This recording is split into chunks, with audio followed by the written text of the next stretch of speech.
This is Nyatike in Migori County, the land of gold.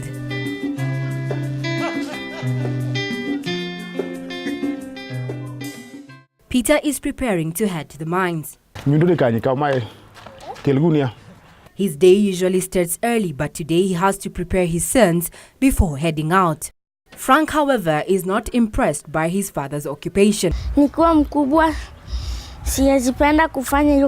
Frank is among the few children in Nyatike who are resisting the allure of the mines and its fortunes. In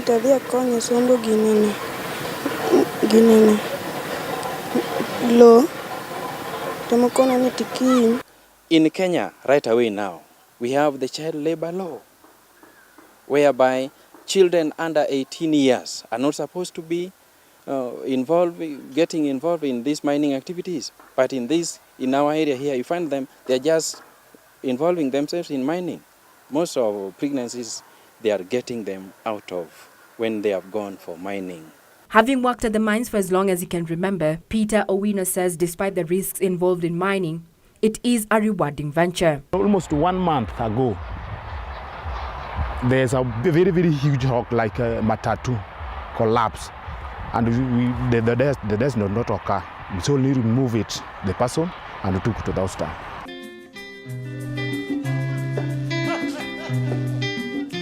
We have around 24 holes strategically, or rather shafts, dug strategically so that they can get the gold or dust from down there. The mines can be as deep as 500 meters. Just like most mines, only men are allowed down the mine shafts. Armed with a torch, circ, chisel and hammer, we descend into the mine.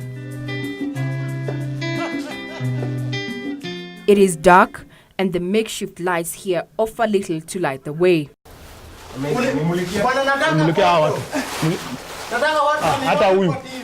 At some point, it is total darkness. The farther we descend, the terrain becomes rough and the underground water doesn't make it any easier. The miners have a generator to pump the water out, but during the rainy season, it's an exercise in futility. Saizi nitakofika 50 meters kuuza 1 gram, kupata 1 gram, tauza 3,200. At 400 meters down the mine, breathing becomes difficult. Due to competition for the precious metal, a security guard has to man the shaft around the clock. This is gold. When we shine our light, the gold reflects. However, we learn that this piece of rock has been here for a while now, simply because these miners do not have the equipment to carve it out or even crush it. It is time now to turn back, but not empty-handed. Peter's colleagues have to carry gold rock and dust up the shaft. On the ground, it is a beehive of activities as middlemen, who are often women, clamor to buy the rocks. The miner sets the price of the rocks and dust with a 50-kilogram sack, fetching up to 3,000 shillings. After purchasing the rock, it is then crushed to dust. But there are those who cannot afford to pay the machine crushing charges and they have to rely on manual crushers.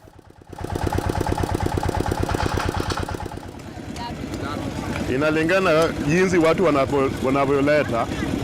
Saa zingine naweza kutengeneza hata 100 zikiwa nyingi. Lakini zikiwa wachache naweza kutengeneza hata 50 kwa siku. The next procedure is washing, which is locally referred to as amarula making. When it is ready, they use mercury to separate the gold specks from the dust.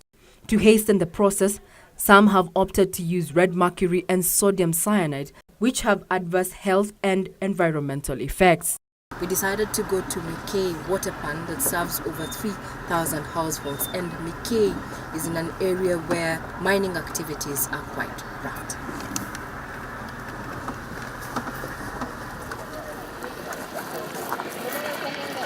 These waters, they claim, are contaminated courtesy of the mining activities happening right in their residence at Kakula mines. There are so many cases of waterborne diseases, talk of schistosomiasis, amoeba, the effect of those minerals will automatically be absorbed by the plants we are planting here. Gold mining activities require the use of chemicals such as red mercury and white mercury. They are a worrying lot, not just for themselves in terms of their health, but also for future generations. Mama Dolly is lucky today her investment has paid off and heads off to find a middleman to purchase her scoop. Gold is purified by fire and weighed to ascertain its value. I will collect 10 grams, if more than. Nitachomwa tena huko na huko ni bei yake huko ni shilingi 3,400. Trouble is brewing as local miners oppose the presence and participation of foreigners in mining activities. For example, there is Chinese who have invaded the county, especially in Nyatike area. But even if you try to look, how far can a Chinese come all the way from China to Nyatike at the bush without being identified with any of the authorities? You question. What you see behind me are the remains of an excavator belonging to Liliang Chinese company. In November 2017, irate residents of this area banned the particular excavator, protesting the arrival of the Chinese company here to take part in mining activities. They claim first that they were not aware of the mining activities, and second, there was no inclusion plan to have the locals take part in mining activities in Kurungu Mirema Hill. But what is still uncertain, despite this being a thorny issue, is that mining activities by these particular foreigners is still ongoing behind me.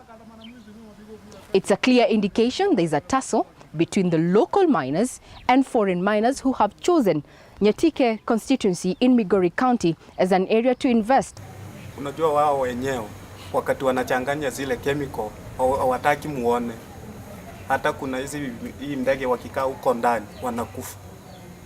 Wakati wa kuchanganya zile madawa hawataki mufike karibu. Sasa nyinyi kuchanganya wao wanachanganya wanamuaga ndani wanaambia muende kuchanganya ile sasa ile mchanga. These people never have a chemical. My friend, this is the truth. Everybody know. Okay. In May, 7 miners lost their lives after the mining shaft they were working in collapsed.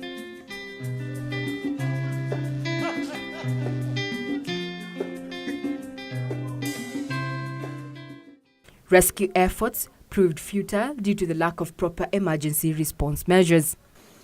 Sasa maombi yangu tunaomba serikali asaidie watu wa kopa. Si kuchukua milima, asaidie watu wa kopa ili tupate suluhisho ya kupata hii mali, kwa sababu hapa Nyatike hatulimi, kwa sababu tukilima na ungua. I know our people are working in a very dangerous situation in this area. But our people are living and surviving because of this work here.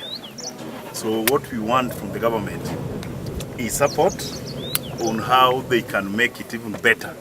Stakeholders are calling for speedy implementation of the Mining Act 2016 to ensure safety and social development of local miners. The Kenyan government saw well that they are coming up with good policies. Now we have the Mining Act 2016.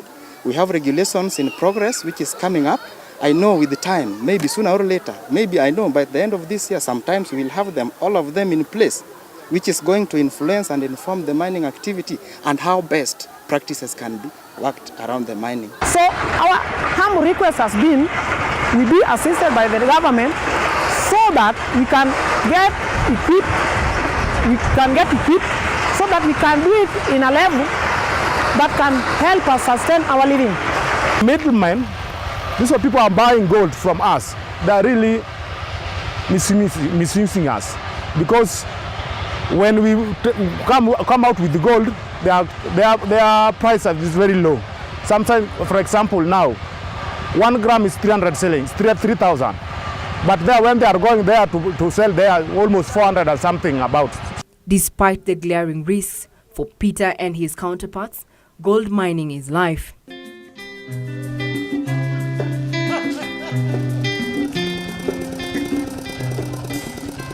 As the town settles down for the night, several questions linger. such as the deplorable working conditions of the artisanal miners, and if Kenya indeed has exhausted ways to exploit the precious commodity. Means our resources should be safeguarded for our future, if not for the future of our grandchildren. Regina Manyara reporting for Business Insights.